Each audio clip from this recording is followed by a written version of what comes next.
है स्टूडेंट्स। आइए आज हम लोग स्टार्ट करेंगे बिजनेस लॉ में चैप्टर 3 है और चैप्टर का नाम है कॉन्ट्रैक्ट। जैसा कि आप यहाँ लिखा हुआ देख रहे हैं कि चैप्टर का नाम है कॉन्ट्रैक्ट। कॉन्ट्रैक्ट मतलब अनुबंध होता है, हिंदी में उसको अनुबंध कहते हैं। और इससे पहले भी दो चैप्टर हम आपको करवाए हैं। और आज जो इस चैप्टर में पहला क्वेश्चन है यह है what do you mean by contract. What do you mean by contract, यहाँ क्वेश्चन मार्क है, यानी अनुबंध किसे कहते हैं या अनुबंध क्या है। इस क्वेश्चन को दूसरे तरीके से ऐसे भी कहा जा सकता है what do you mean by valid contract and define it's characteristics. इसमें भी कैरेक्टरिस्टिक्स ऐड कर सकते हैं आप या features. What do you mean by valid contract, define it's characteristics, यानी इसको हिंदी में अनुबंध किसे कहते हैं और इसकी क्या विशेषताएं हैं आप लिख सकते हैं। हिंदी मीडियम वाले बच्चे लिख लेंगे अनुबंध किसे कहते हैं और अनुबंध की क्या विशेषताएं हैं। या फिर आप जो यहाँ लिखा हुआ है what do you mean by valid contract and define it's characteristics, तो इसको हिंदी में बोलते हैं हम लोग वैध अनुबंध किसे कहते हैं। वैध अनुबंध किसे कहते हैं। वैध का उल्टा क्या होता है, अवैध। यहाँ वैलिड लिखा हुआ है, वैलिड का इनवैलिड आप कह सकते हैं या वॉइड भी कहा जा सकता है। वैध अनुबंध किसे कहते हैं, इसके कौन कौन से लक्षण हैं। तो क्वेश्चन तो आप समझ गए होंगे। अब एक एक करके हम जैसा कि बोले थे आपको कि सारा चैप्टर हम कवर करेंगे। आप बने रहिए वीडियो में और वन बाय वन करके हर एक चैप्टर को अपलोड किया जाएगा यूट्यूब में। आप देखते रहिए और अपना नोट्स तैयार करते जाइए। बीच बीच में लाइव स्ट्रीम भी आ करके हम आपको पढ़ाया करेंगे, इसका नोटिफिकेशन आपको दे दिया जाएगा। और नेक्स्ट वीडियो के लिए आप चैनल को सब्सक्राइब भी कर लीजिए ताकि आपको नोटिफिकेशन मिलता रहे और आप कंटिन्यू अपना नोट्स तैयार करते रहें बिजनेस लॉ का। देखिए इसका आंसर कैसे लिखना स्टार्ट करेंगे कि अनुबंध क्या है। इसका आंसर स्टार्ट करेंगे ऐसे कि according to Indian Contract Act 1872 section 2H, section 2H लिख लीजिएगा आराम से। इसको हिंदी में लिखेंगे भारतीय अनुबंध अधिनियम 1872 की धारा 2H के अनुसार। हिंदी में ऐसे लिखा जाता है इसको, और इंग्लिश में according to Indian Contract Act 1872 section 2H। ये आपको स्टार्टिंग में ऐड करना है और इसको ऐड करने से ज़्यादा इफेक्टिव होता है आंसर और इसका मार्क्स भी मिलता है आपको। इसलिए सेक्शन और एक्ट पे ध्यान देना है हर एक क्वेश्चन में, खास करके बिजनेस लॉ का। है contract is an agreement enforceable by law. बोला गया है कि ऐसा एग्रीमेंट जो लॉ के द्वारा मान्यता प्राप्त हो, इन्फोर्सिएबल बाय लॉ यानी कानून के नज़र में जो सही हो। अर्थात हिंदी में इसको कहा जा सकता है कि ऐसा ठहराव या एग्रीमेंट जो राजनियम द्वारा परिवर्तनीय है। देखिए यहाँ परिवर्तनीय नहीं बोलना है, परिवर्तनीय। परिवर्तनीय का मतलब जो राजनियम यानी कानून के नज़र में जो सही हो, कानून के नज़र में जिसको मान्यता मिली हो, ऐसे ही ठहराव यानी एग्रीमेंट को अनुबंध किया जा सकता है या अनुबंध का दर्जा दिया जा सकता है। तो आप इसको कुल मिलाकर के आप ऐसा समझिए कि जो एग्रीमेंट वैलिड है ना, सिर्फ वही एग्रीमेंट आप उसको कन्वर्ट कर सकते हैं किसमें, कॉन्ट्रैक्ट में। आइए अब इसके आगे हम लोग पढ़ेंगे कि इसमें कैरेक्टरिस्टिक्स क्या क्या है। फॉलोइंग आर द कैरेक्टरिस्टिक्स, इसके बारे में भी और चर्चा करेंगे आपको लास्ट में। यहाँ पे हम देखिएगा कैरेक्टरिस्टिक्स एक एक करके हम लोग समझते जाएंगे। अगर आपको पहले ही इसके बारे में जानना है तो देखिए थोड़ा सा यहाँ हम आपको बतला रहे हैं, लास्ट में कुछ पॉइंट्स को लिखा गया है कि किसी भी प्रकार का जब हम कॉन्ट्रैक्ट किसी के साथ करते हैं तो उसकी उत्पत्ति कहाँ से होती है, प्रपोजल से। पहले व्यक्ति क्या रखता है, अगर किसी के साथ कोई काम करना है या बिजनेस ट्रांजैक्शंस डील करना है तो सबसे पहले हम सामने वाले व्यक्ति के पास क्या रखते हैं, प्रस्ताव। यानी एक एग्जांपल लीजिए कि ए ने बी के पास प्रस्ताव रखा। किसी भी काम को करने या ना करने का प्रस्ताव हो सकता है, कुछ पॉजिटिव हो सकता है या नेगेटिव हो सकता है, वो तो डिपेंड करता है सिचुएशन पे। तो सबसे पहले कॉन्ट्रैक्ट की उत्पत्ति कहाँ से होती है, प्रस्ताव से। एक व्यक्ति दूसरे व्यक्ति के समक्ष प्रस्ताव रखता है। फिर प्रस्ताव जब रखा जाता है तो सामने वाले व्यक्ति के सामने हम प्रस्ताव इसी ऑब्जेक्ट से या इसी उद्देश्य से रखते हैं कि वो हमारा प्रस्ताव को मंजूर कर लेगा, है ना, प्रॉमिस के उद्देश्य से, ताकि वो मेरा प्रस्ताव को सुन करके वो उसको क्या करे, एक्सेप्ट करे। अब प्रॉमिस में दो चीज़ आता है, यहाँ आएगा कि एक तो प्रॉमिसर और दूसरा प्रॉमिसी। एक प्रस्ताव रखने वाला और सामने वाला व्यक्ति प्रस्ताव को स्वीकार करने वाला, तो प्रॉमिसर और प्रॉमिसी।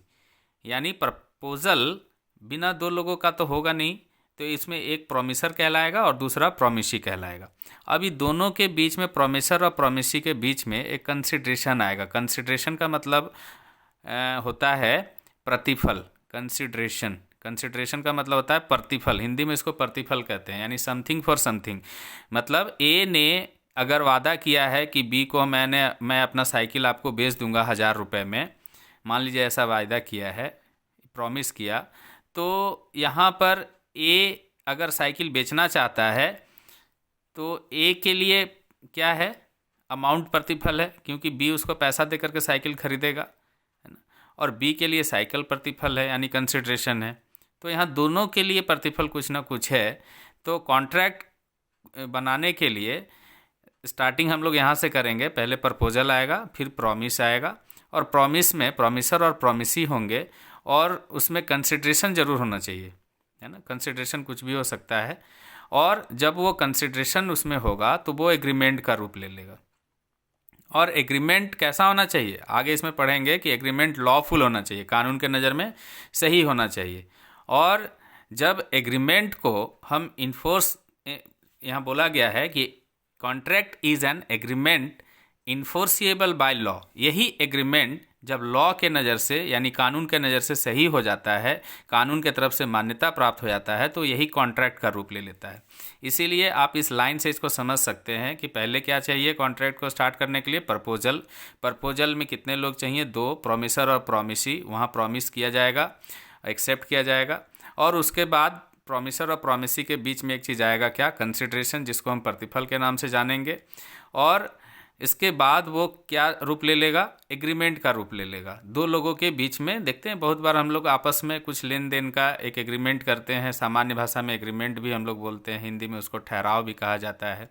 किसी काम को करने या ना करने के लिए हम आपस में एग्रीमेंट कर सकते हैं। जैसे मैं आपको पढ़ाने का एक एग्रीमेंट कर सकता हूँ कि चलिए भाई मैं आपको पढ़ाऊँगा, उसके बदले मैं फ़ी लूँगा, तो फ़ी मेरे लिए कंसिडरेशन हो गया, आपके लिए स्टडी मटेरियल आपका कंसिडरेशन हो गया।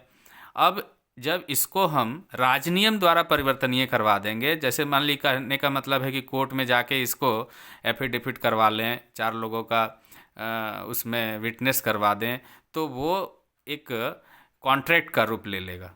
कहने का मतलब है कि कॉन्ट्रैक्ट जो होता है वो इन्फोर्सिएबल बाय लॉ, राजनियम के द्वारा मान्यता प्राप्त हो जाता है, यह होनी चाहिए। तो इसका कॉन्ट्रैक्ट का डेफिनेशन आप इसको देख करके समझ गए होंगे। अब हम लोग बात करेंगे कि कैरेक्टरिस्टिक्स क्या क्या होने चाहिए, क्या क्या लक्षण होने चाहिए अनुबंध के बीच में। तो अनुबंध करने के लिए कम से कम 2 व्यक्तियों का होना जरूरी है। 2 और मोर पर्सन यहाँ लिखा हुआ है, 2 या 2 से अधिक व्यक्ति का होना। हिंदी मीडियम लिखेगा 2 या 2 से अधिक व्यक्ति का होना, और इंग्लिश में लिखेंगे 2 और मोर पर्सन। बताइए, बिना 2 लोगों के बीच में अनुबंध हो सकता है क्या, एग्रीमेंट होगा? कम से कम किसी भी तरह का बिजनेस ट्रांजेक्शन्स को करने के लिए 2 लोगों का होना जरूरी है। तो ये तो पहला कैरेक्टरिस्टिक्स है, इसमें कुछ विशेष बोलने की ज़रूरत नहीं है।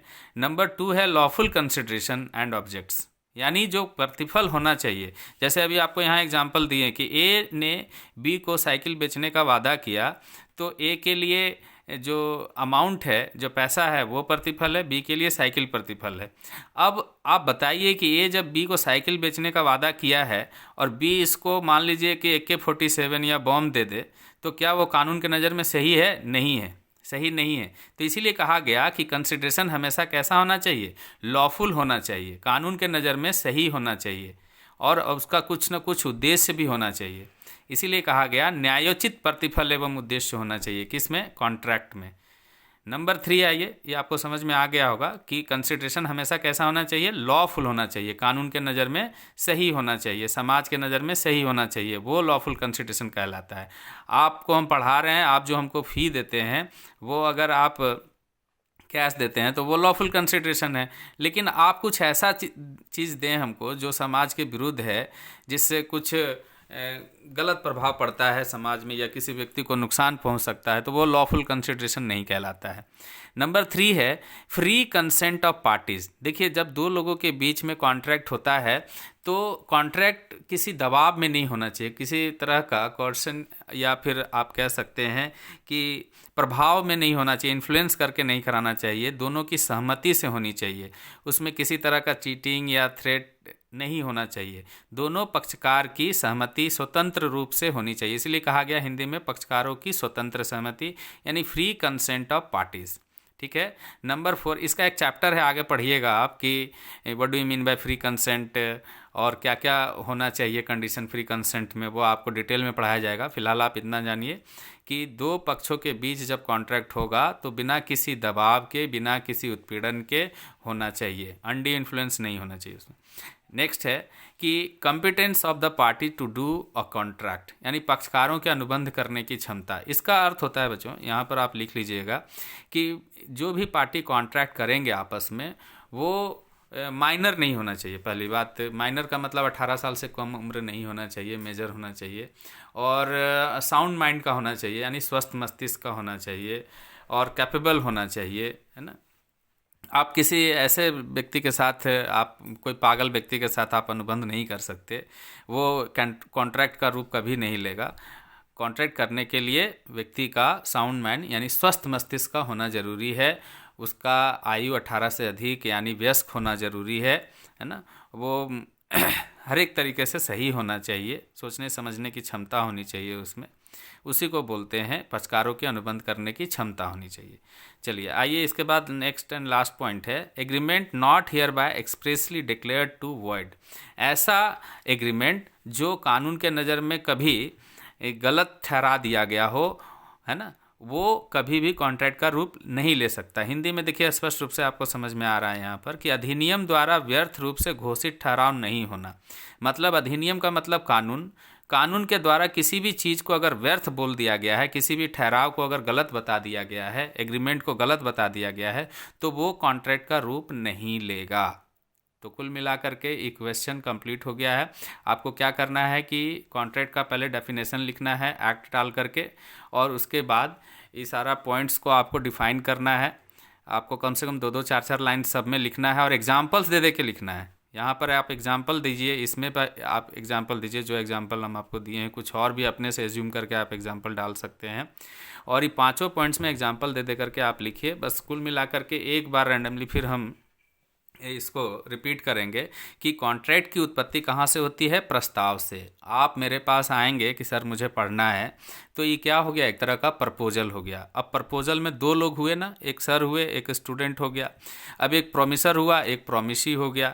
अब प्रोमिसर और प्रोमिसी के बीच में क्या आएगा? बोलिए, कंसिडरेशन। आप हमको फ़ी देंगे उसके बदले, है ना, तो वो कंसिडरेशन कहलाता है, जिसको हम समथिंग फॉर समथिंग कह सकते हैं। कुछ के बदले कुछ, हम आपको पढ़ा रहे हैं, आप उसके बदले फ़ी दे रहे हैं, ठीक है। और फिर इसी प्रॉमिस को हम कन्वर्ट कर देते हैं एग्रीमेंट में, ठीक है। लेकिन एग्रीमेंट कैसा होना चाहिए? लॉफुल कंसिडरेशन, है ना। एग्रीमेंट में कंसिडरेशन कैसा होना चाहिए? लॉफुल। आप कोई भी चीज़, ऐसा चीज़ मत दे दीजिए जो गलत हो। और फिर जब एग्रीमेंट ये राजनियम द्वारा परिवर्तनीय होगा, यानी इन्फोर्सिएबल बाय लॉ हो जाएगा, तो ये क्या चीज़ का रूप ले लेगा? कॉन्ट्रैक्ट का, यानी अल्टीमेटली ये कॉन्ट्रैक्ट बन जाएगा, ठीक है। तो कुल मिलाकर के क्वेश्चन कंप्लीट हो गया। आप इसको बार बार वीडियो को देखिए और नोट्स तैयार करते जाइए। फिर नेक्स्ट क्वेश्चन हम डालते जाएंगे, अपलोड करेंगे वीडियो आपका चैनल पे।